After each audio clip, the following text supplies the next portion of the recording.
India में हर साल 28 लाख से ज़्यादा लोग हार्ट डिजीज़ की वजह से अपनी जान गंवा देते हैं। कारण डॉक्टर्स की कमी। जहां 88,000 कार्डियोलॉजिस्ट की ज़रूरत है, वहीं पर ही सिर्फ 4,000 अवेलेबल है। और इसी गैप को फिल करने के लिए मिस्टर देवी प्रसाद शेट्टी ने जुलाई 2000 में नारायणा हृदयालय स्टार्ट किया, जहां आधे से ज़्यादा पेशेंट्स को फ्री या हेविली डिस्काउंटेड ट्रीटमेंट मिलने लगा और सिस्टम फिर भी स्केल करता गया। लेकिन आप तो एक इन्वेस्टर हैं, डॉक्टर नहीं। तो ये सब मैं आपको क्यों बता रही हूँ? क्योंकि नारायणा हृदयालय लिस्टेड है, और सिर्फ लिस्टेड ही नहीं, FY25 में उनका नेट प्रॉफिट 790 करोड़ तक पहुंचा और इनका मार्केट कैप 36,000 करोड़ के आसपास है। यस, अपोलो से कम है, लेकिन काफी मीनिंगफुल साइज है। मैं आपको ऐसे 3 रीजंस दूंगी कि एज एन इन्वेस्टर आपको क्यों नारायणा पर नजर रखनी चाहिए, और यही वो 3 रीजन है कि हमने इनका बिजनेस एनालिसिस करना जरूरी समझा। पहला, यूएस में ओपन हार्ट सर्जरी का कॉस्ट अराउंड $1 लाख तक जाता है, वहीं नारायणा हॉस्पिटल में ये सिर्फ $2,000 में पॉसिबल हो जाता है, और क्वालिटी फिर भी वर्ल्ड क्लास रहती है। मतलब Narayana gives quality with cost efficiency, indicating growth potential. दूसरा, नारायणा के पास 55 हेल्थ केयर फैसिलिटीज हैं, 6,000 प्लस बेड्स के साथ, और हर दिन मैसिव पेशेंट वॉल्यूम हैंडल होता है। सिर्फ Q3 FY26 में ही 6 लाख से ज्यादा आउट पेशेंट विजिट्स और 50,000 प्लस एडमिशंस। और सबसे मेजर रीजन, ये स्केल सिर्फ इंडिया तक लिमिटेड नहीं है। केमैन आइलैंड्स तक एक्सपैंड करने के बाद इन्होंने यूके में भी एंट्री ली है। तो हो सकता है हेल्थ केयर की दुनिया में ये एक नेक्स्ट अपॉर्चुनिटी बनकर उभरे, लेकिन अगर मैं आपकी जगह होती तो इतनी आसानी से विश्वास नहीं करती। मैं इनका बिजनेस मॉडल और अच्छे से समझती और फिर इन्वेस्ट करने का सोचती। तो अगर आप भी इंटरेस्टेड हैं तो वीडियो लास्ट तक जरूर देखना, क्योंकि लास्ट सेक्शन में हमने इन्वेस्टर्स को क्या करना चाहिए ये भी बताया है। तो शुरू करते हैं with your host Swati. Let's get started.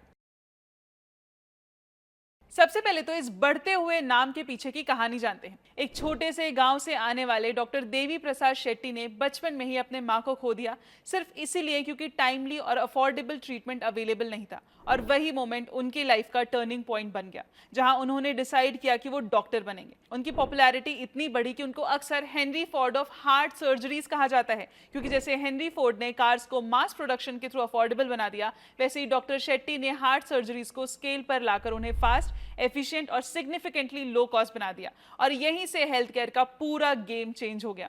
लेकिन एज एन इन्वेस्टर मेरा क्वेश्चन ये है कि अगर ट्रीटमेंट्स इतने सस्ते हैं तो ये पैसा कहां से बनाते हैं? तो उनका सबसे पहला मास्टर स्ट्रोक था supply driven model. Normal hospitals demand का वेट करते हैं, केस आया तो फ्रीलांस सर्जन बुलाओ और उनकी फीस सीधा पेशेंट के बिल में ऐड हो जाती है। जैसे अगर एक फ्रीलांस सर्जन 5 लाख चार्ज करता है और सिर्फ 2 सर्जरीज करता है तो पर सर्जरी कॉस्ट 2.5 लाख पड़ती है। अब डॉक्टर शेट्टी का मॉडल देखो, surgeons in house, fix salary पर और कांस्टेंट फ्लो ऑफ सर्जरीज। नतीजा, एक डॉक्टर 6 लाख सैलरी पर 15 सर्जरीज करता है और पर सर्जरी कॉस्ट गिरकर सिर्फ 40,000 के आसपास आ जाती है। सेम सर्जरी यूएस में एक सर्जन साल के 100-200 प्रोसीजर्स करते हैं, वहीं इंडिया में नारायणा मॉडल पर 400 से 600 सर्जरीज करते हैं, और इसी वॉल्यूम से कॉस्ट गिरती है, एफिशिएंसी बढ़ती है और अफोर्डेबिलिटी अनलॉक होती है। अब आता है उनका नेक्स्ट बिग एडवांटेज, स्केल का पावर। नारायणा में रोज 150 के आसपास मेजर सर्जरीज होती हैं। वॉल्यूम इतना हाई है कि कॉस्ट ऑटोमेटिकली स्प्रेड हो जाता है। प्रोसेस को ऑलमोस्ट प्रोडक्शन लाइन की तरह डिजाइन किया गया है। हर डॉक्टर एक स्पेसिफिक रोल करते हैं, सर्जरीज फास्ट होती हैं और क्वालिटी कंसिस्टेंट रहती है। और सिर्फ यही नहीं, इक्विपमेंट और मेडिसिन बल्क में आते हैं, बेटर डील्स मिलते हैं और ओवरऑल कॉस्ट और गिरती है। फिर वो टियर 2 और टियर 3 सिटीज तक एक्सपैंड करते हैं, जहां एग्जिस्टिंग हॉस्पिटल्स को सिस्टम्स, टेक्नोलॉजीज और एक्सपर्टीज देकर एडवांस केयर एक्सेसिबल बना देते हैं। और अब सबसे sharp move, operational efficiency. Heart surgery खुद एक दिन में हो जाती है, लेकिन कई हॉस्पिटल्स में पेशेंट एक्स्ट्रा दिन रुकता है, जिससे बिल बढ़ता चला जाता है। नारायणा ने यहाँ पूरा फ्लो रीडिजाइन किया, फोकस सिर्फ सर्जरी पर नहीं बल्कि पूरे पेशेंट जर्नी पर रखा, और ऑपरेशन थिएटर्स कॉन्स्टेंटली एक्टिव रहते हैं। प्रोसेस स्ट्रीमलाइंड है और रिकवरी इतनी एफिशिएंटली मैनेज होती है कि पेशेंट अननेसेसरी डिले के बिना डिस्चार्ज हो जाता है। साथ ही कॉस्ट काफी ऑप्टिमल लेवल पर आ चुकी है। लेकिन दोस्तों, ग्राउंड रियलिटी ये थी कि बहुत सारे इंडियंस के लिए वो भी अफोर्डेबल नहीं था। तो नेक्स्ट चैलेंज क्लियर था, इस गैप को कैसे क्लोज किया जाए, और यहीं पर आता है उनका पावरफुल रॉबिनहुड या cross subsidy model. Simple logic था कि जो पेशेंट्स अफोर्ड कर सकते हैं वो थोड़ा ज्यादा पे करते हैं और उसी पूल से दूसरे पेशेंट्स का बिल रिड्यूस हो जाता है। मतलब सेम सिस्टम के अंदर कॉस्ट बैलेंस होते रहता है और अगर कोई बिल्कुल पे नहीं कर पाता तो उनका ट्रीटमेंट चैरिटेबल ट्रस्ट के थ्रू कंप्लीटली फ्री हो जाता है। साथ ही ये मॉडल का इंपैक्ट सीधा नंबर्स में दिख रहा है। जैसे कि हमने शुरुआत में देखा, नारायणा के पास 55 हेल्थ केयर फैसिलिटीज हैं 6000 प्लस बेड्स के साथ और हर दिन मैसिव पेशेंट वॉल्यूम हैंडल होता है। सिर्फ Q3 FY26 में ही 6 लाख से ज्यादा आउट पेशेंट विजिट्स और 50,000 plus admission. Average stay around 4 से 4.5 दिन पर टाइटली कंट्रोल्ड है और यहाँ एक बहुत सॉलिड इंसाइट निकलती है। नारायणा का ALOS 3.8 to 4 डेज है, मतलब एक बेड साल में रफली 90 to 96 पेशेंट्स ट्रीट करता है। अब कंपेयर करो, यथार्थ का ALOS 4.3 डेज है तो वही बेड सिर्फ 85 पेशेंट्स हैंडल करता है और कावेरी में ALOS 5 दिन है जहां ये नंबर्स और गिरकर 76 पेशेंट्स पर आ जाता है। मतलब सिंपल डिफरेंस देखें तो नारायणा हर बेड पर यथार्थ से रफली 6 to 12% ज्यादा पेशेंट्स ट्रीट कर रहा है और कावेरी से तो 20 से 25% ज्यादा एफिशिएंटली ऑपरेट करता है। और जब ये छोटा सा डिफरेंस हजारों बेड्स पर अप्लाई होता है तब आउटपुट का गैप बहुत बड़ा हो जाता है। इसी वजह से सेम बेड्स होने के बाद भी नारायणा ज्यादा पेशेंट्स ट्रीट करता है और वही उसके मॉडल की रियल स्ट्रेंथ है। और ये स्केल सिर्फ इंडिया तक लिमिटेड नहीं है, केमन आइलैंड्स तक एक्सपैंड करने के बाद यूके में भी एंट्री ली गई है, जहां नारायणा ने प्रैक्टिस प्लस ग्रुप हॉस्पिटल्स को 2200 करोड़ में एक्वायर किया और अब वही मॉडल ग्लोबल लेवल पर रेप्लिकेट हो रहा है। यूके में मैनेजमेंट का अप्रोच क्लियर है, मार्जिन्स इंडिया केमन जैसे नहीं होंगे, लेकिन टेक्नोलॉजी, ऑपरेशनल एफिशिएंसी और प्राइवेट पेशेंट्स बढ़ाकर प्रॉफिटेबिलिटी इंप्रूव करने का प्लान है, जिसके अर्ली साइंस जल्दी दिखने शुरू हो सकते हैं। ओवरऑल डायरेक्शन सिंपल है, इंडिया स्टेडी ग्रो करेगा, केमन ऑप्टिमाइज होगा और यूके एक strong long term margin expansion trigger बन सकता है। You can see the footprints on your screen. अगर आप ध्यान से नंबर्स देखो, पिक्चर और क्लियर हो जाती है। Q3 FY26 में टोटल रेवेन्यू 11,780 करोड़ के आसपास है, year on year strong growth के साथ। लेकिन रियल इंसाइट यहाँ है, इंटरनेशनल बिजनेस 46% से ज्यादा ग्रो कर रहा है और integrated care segment 100% plus growth दिखा रहा है। You can see the revenue mix of Q3 over the screen. अब एक इंपॉर्टेंट मेट्रिक समझो, ARPP यानी एवरेज रेवेन्यू पर पेशेंट। इसको दो पार्ट्स में देखा जाता है, OP और IP। OP मतलब जो पेशेंट सिर्फ कंसल्टेशन या टेस्ट के लिए आता है, एडमिट नहीं होता। IP मतलब जो एडमिट होता है सर्जरी या डिटेल ट्रीटमेंट के लिए। अब नंबर्स देखो, OP ARPP 4.6K से 4.9K तक बढ़ रहा है और IP ARPP 1.41 लाख से 1.57 लाख तक जंप कर रहा है। मतलब हर पेशेंट से आने वाली अर्निंग बढ़ रही है और जब ARPP इंप्रूव होती है तो वही डायरेक्टली मार्जिन्स और प्रॉफिटेबिलिटी को पुश करता है। अब एक्सपेंशन को थोड़ा क्लियरली समझो, नंबर्स के साथ पिक्चर और शार्प हो जाती है। कंपनी 5,750 बेड से सीधा 7,600 प्लस बेड्स तक जा रही है।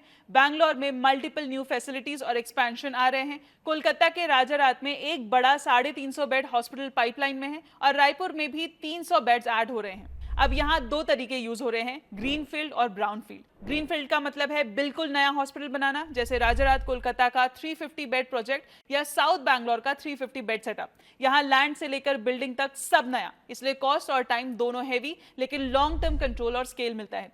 ब्राउनफील्ड का मतलब है एग्जिस्टिंग हॉस्पिटल को एक्सपैंड करना, जैसे ऑलरेडी रनिंग फैसिलिटी में नए बेड्स ऐड करना। यहाँ बिल्डिंग सिस्टम और डॉक्टर्स ऑलरेडी होते हैं तो सिर्फ कैपेसिटी ऐड करनी होती है, इसलिए हॉस्पिटल बिजनेस में ब्राउनफील्ड ज्यादा एफिशिएंट होता है, कम कॉस्ट लगती है, अप्रूवल्स फास्ट आते हैं और नए बेड्स तुरंत रेवेन्यू जनरेट करना स्टार्ट कर देते हैं। और नारायणा एग्जैक्टली यही बैलेंस प्ले कर रहा है, जहां नया मार्केट कैप्चर करना है वहां ग्रीनफील्ड और जहां डिमांड ऑलरेडी है वहां ब्राउनफील्ड से फास्ट स्केल और फास्टर रिटर्न्स। और डिजिटल साइड पर भी एग्जीक्यूशन इक्वली स्ट्रांग है। हर महीने 4 करोड़ से ज्यादा क्लिनिकल मैसेजेस प्रोसेस हो रहे हैं और 70% अपॉइंटमेंट्स अब डिजिटल प्लेटफॉर्म से आ रहे हैं। और अब ये मॉडल नेक्स्ट लेवल पर जा रहा है। नारायणा ने अपना हेल्थ इंश्योरेंस प्लान भी लॉन्च कर दिया है। फिलहाल ये प्लान सिलेक्टेड सिटीज में अवेलेबल है, जैसे मैसूर, बैंगलोर, कोलकाता, रायपुर, गुवाहाटी, जयपुर और कुछ और रीजन्स, लेकिन रोल आउट क्लियरली फेज्ड है। Step by step, city by city, Narayana अपना insurance plus hospital ecosystem build कर रहा है, जहां ट्रीटमेंट और फाइनेंसिंग दोनों ही एक ही सिस्टम के अंदर आ जाते हैं। अगर इस डेटा को थोड़ा और ध्यान से डिकोड करें तो कुछ इंपॉर्टेंट रिस्क क्लियरली सामने दिखने लगते हैं। सबसे बड़ा रिस्क बैंगलोर पर हेवी डिपेंडेंस। बैंगलोर अकेले ही 36% रेवेन्यू ला रहा है। अगर यहाँ ग्रोथ स्लो हुई तो पूरा सिस्टम इंपैक्ट फील करेगा। दूसरा, छोटे क्लस्टर स्ट्रगल कर रहे हैं। सदर्न पेरिफेरल, वेस्टर्न और नॉर्दर्न रीजन में प्राइसिंग लो है और कुछ जगह पेशेंट ग्रोथ भी नेगेटिव है, मतलब डिमांड या एग्जीक्यूशन अभी स्ट्रॉन्ग नहीं है। और तीसरा, एक्सपेंशन का प्रेशर। नए हॉस्पिटल्स बिल्ड हो रहे हैं लेकिन स्टार्टिंग फेज में बेड्स फुली यूटिलाइज नहीं होते, तो शॉर्ट टर्म मार्जिन हिट होते हैं। नेक्स्ट, क्विकली इनका वैल्यूएशन देख लेते हैं। As on 28 April 2026 stock around 1750 पर ट्रेड कर रहा है और मार्केट कैप 36,000 करोड़ के आसपास है, मतलब साइज मीनिंगफुल है लेकिन अभी भी अपोलो जैसे लीडर्स से छोटा है। कंपनी का पी 43x है जो इंडस्ट्री एवरेज के आसपास है, लेकिन ईवी बाय एबिटा 24x पर ये क्लियरली पीयर से नीचे ट्रेड कर रहा है। और जब आप ROCE 20% प्लस और स्ट्रॉन्ग ग्रोथ देखते हो तो पिक्चर ये बनती है कि बिजनेस एफिशिएंट है, लेकिन वैल्यूएशन अभी भी रिलेटिवली कंजर्वेटिव है। मतलब यहाँ स्टोरी सिंपल नहीं है। ये एक ऐसा सेटअप है जहां एग्जीक्यूशन स्ट्रॉन्ग रहा तो मार्केट का परसेप्शन चेंज हो सकता है। तो दोस्तों, आज हमने देखा कैसे नारायण हृदयालय ने हेल्थ केयर को रीथिंक किया, एक ऐसा मॉडल बिल्ड किया जहां कॉस्ट लो है, स्केल हाई है और क्वालिटी कॉम्प्रोमाइज नहीं होती। Supply driven approach, economies of scale, operational efficiency और स्मार्ट प्राइसिंग ने मिलकर एक ऐसा सिस्टम क्रिएट किया जो लाखों लोगों तक ट्रीटमेंट पहुंचा रहा है और साथ ही बिजनेस प्रॉफिटेबल भी है और ग्लोबली एक्सपांड भी कर रहा है। अगर आपको ऐसे डीप डाइव्स पसंद आते हैं जहां बिजनेस मॉडल सिंपल लैंग्वेज में ब्रेक डाउन होते हैं तो वीडियो को लाइक करो, चैनल को सब्सक्राइब करो और शेयर करना मत भूलना। क्या आप नारायणा में इन्वेस्ट करने वाले हैं? कमेंट सेक्शन में जरूर बताना। मिलते हैं अगले वीडियो में। Investments in securities market are subject to market risks. Read all the related documents carefully before investing.